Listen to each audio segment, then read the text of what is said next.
I bet you $10 his name was Romeo.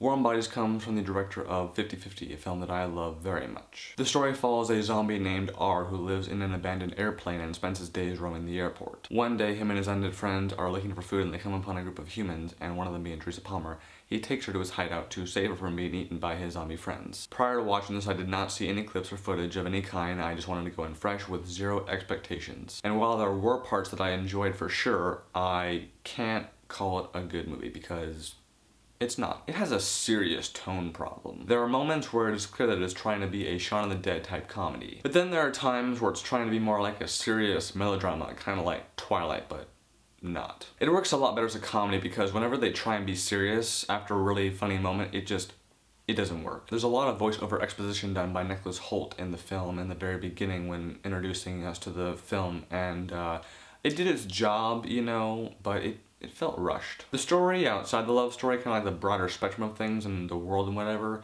it didn't really work. They mention like kind of what might have happened in the very beginning, but there's really no time taken to explain it, so you kind of get an idea that something happened, you know something happened, but they don't really take time to explain it, so it's just kind of like, yeah, this happened, but it's not a big deal. Just focus on the love story, focus on that. The romance itself was it was cheesy, okay? It was cheesy as hell, and there were some unintentionally funny moments, for sure. None of the performances really stood out to me besides Nicholas Hoult and his friend M, who seemed to be the only ones like putting out any real effort. They did the best they could with the script, I felt, and speaking of the script, could have used a lot of work. Could have used a lot of work.